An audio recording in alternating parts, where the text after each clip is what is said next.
How you going, people? I want to talk a little about a little irony here. My horse has just heard me talking. Mr. T's like, I better get out of here. He's got that damn camera out. They already had their breakfast. Nice Texas morning. Cattle out there grazing. Sun's coming up. Little breezy. So let's talk about trying to keep this camera so the wind's coming across it. And hopefully that windscreen will pick that up or kill that wind. So how about a little irony here? I think that's gonna keep me in camera. I thought I zoomed out enough. Hang on. Camera difficulties here.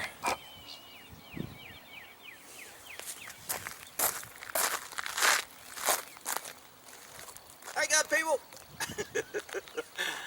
So I'm listening to the news this morning, and it just kills me.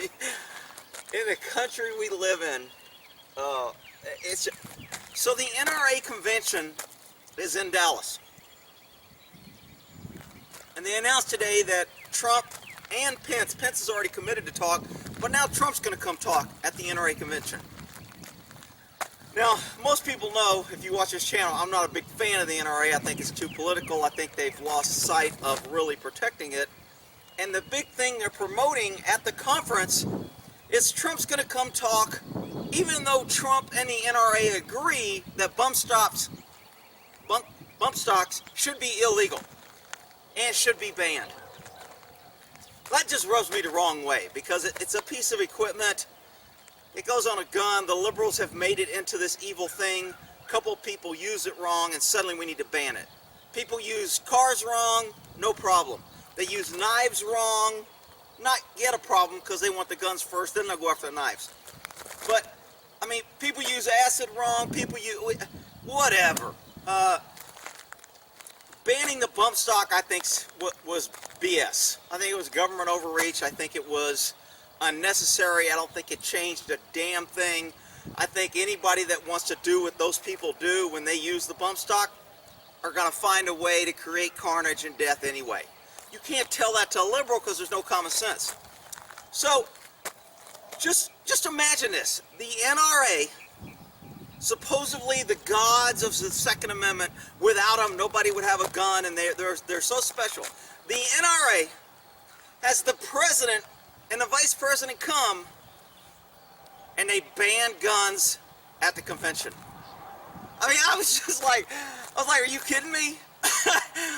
You can't, even if you're lawfully authorized to carry, which you are in Texas, a long rifle or a handgun, they've banned guns at the convention center because the Secret Service, the federal government, came in and took over.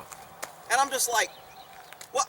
This is supposed to be Texas, and this is supposed to be the NRA, and the president who supports the NRA comes in, and it's supposed to be about freedom and protecting government overreach and government restrictions and government taking rights away from the people, and the first thing they do is ban guns, knives, any chemical products, any weapons, computers, backpacks bigger than 14 inches or whatever.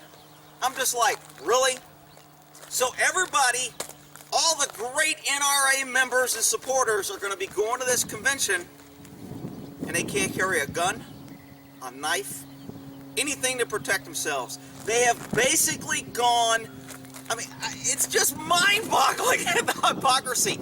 You disarm yourself to go to a conference held by an organization that promotes your ability to be armed, and the president comes to support that group, and the first thing they do is go, no guns or knives or anything to protect yourself is allowed. I mean, sometimes I just shake my head and I go, am I dreaming? Is this America? Is this Texas? I mean, I just don't get it. So, you know, I'm thinking, hi, buddy. But he's like, what's Dad mad about now? He's yelling at that damn camera again. So, now, again, I think I'm a pretty reasonable guy. I know know a lot of people will say I'm not, but I think I'm pretty reasonable. And I understand that the president is there, and maybe you don't want people running around with guns. And maybe, you know, security reasons, it's tough. Look, the people that carry guns in Texas go through a background check. Probably a better background check than most of the cops who are going to be carrying guns, because government always exempts government from their crazy laws. Only the stupid sheep that support the NRA and the president and go to this convention will be unarmed. Government, the mayor, the city council, they'll have police around them with guns. The president will have the Secret Service around him with guns. NRA will have people around them with guns. But the stupid sheep who pay the money so the NRA can exist will show up with no guns and no defense whatsoever. Are you freaking kidding? And people are like, why do you always crack on the NRA? Without them, are you kidding me? You've got an organization who's siding with the president to have government control and to outlaw bump stocks, and then you have a convention and you outlaw guns and knives so people can't defend themselves, and you claim to be give me money so I can defend your freedom to have a gun. Are you freaking kidding me? Am I the only one that's like, how the hell does anybody make sense of that? So, and I was thinking about this, I'm like, what can a country do to combat this? Well, first of all, you got to fight and push back on liberalism. You can't just keep bowing down, going along to get along, and writing them off as crazy. They've just taken over too much. So you need to fight back, push, boycott any liberal business, boycott places that don't go. I get all that, but I think the bigger key, and I think the government, I hate giving the government credit, because the government does absolutely nothing good, and the few small things that they kind of do good and fall into, it's because they spend an inordinate amount of money, and they hire a bunch of incompetent people, and they hire 50 people to do a job that one or two competent people could do, and they claim success and wonderful. So even when they succeed, if you look at how they succeed, it's still a failure. And I think that's the key, is to get kids, indoctrinate them young to distrust the government, to understand that government is an entity that power-seeking people are driven to, and it's about control and power and stealing of freedoms and double standards, that the people in government has special rights and privileges over the people that pay for government. And unless you get kids to understand this, and you start indoctrinating your kid early to distrust government, to make them understand that government growth is bad, it's never good. Government doesn't give you anything, they take from you and give to other people. You know, and you'll have all the liberals, well, we wouldn't have roads and we wouldn't have a fire. We had fire departments long before the government came in. You had volunteer fire departments. People took care of themselves. We were self-sufficient. And self-sufficiency now has become a threat to the government. The government doesn't want self-sufficient people. They don't want people with guns defending themselves. They want them to have to call 911. They want you to have to depend on government, so when they want to take more taxes from you, they can go, if you don't approve this tax, we're going to have to cut police services. You're not going to get help when you need it. They don't want people to be self-sufficient. And unless you get children understanding that, it's a little bit nippy out here with this wind, they're not going to get it. And I was like, okay, how would I convince a kid today to understand the evils of government? First of all, I'd be pounding in his head every chance I got. Every failure of government, I'd be pointing it out. I'd be exposing him to it.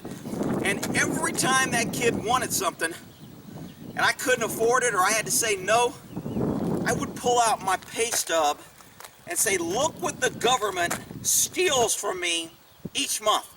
I have no choice. They will put me in jail if I don't pay them this money. They take my money every month. It just kills me at tax time when people go, man, I got $1,000 back. You didn't get nothing back. They took $1,000 more of your money than they can justify keeping, so they had to give it back. They're not giving, government doesn't give you anything. They only take. And unless you get children to understand that, because they're not going to learn it in schools and they're not going to learn it in college, because the only thing they learn there is government is Santa Claus. Government will give you everything free. Government's good. You need to vote for more government so we can protect you. You got to go for more government so we can build more schools, so we can give you more colleges, so we can educate you, so we can control you. You need more government. That's all they get in schools. And unless people counter that at every opportunity, every meeting, every PTA, every school event, every time you can point out government failures, government intrusion, government overreach, corruption in government, you need to indoctrinate kids to dislike. And I remember when I was a kid in Texas, we were kind of taught that way. We were taught the evils of government and how our founders were like, hey, Constitution has to restrict government.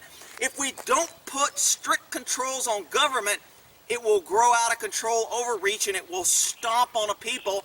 And that's how we have tyranny all over the world. We have to have a constitution that restricts government. And that's what used to be civics and social studies and all that.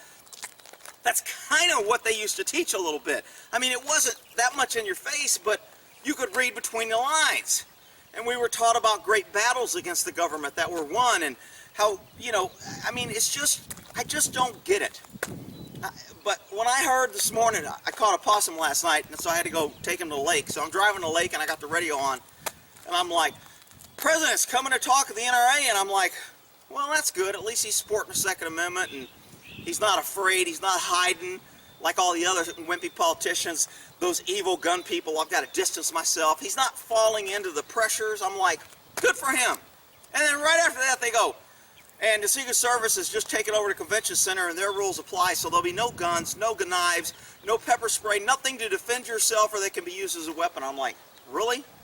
You're going to unarm the people who are going to an event to support keeping Americans armed? I just don't get it. But, you know, there's a whole bunch I don't get, and maybe I don't make much sense to some people, but to me it's pretty clear. But what the hell do I know? Those cows out there probably know more. Alright, well, buddy's been watching me. What a good boy. Hi, buddy! Dad's gonna go get you some apples today because you've been out for a while. You're a good boy! Alright, we'll end that there.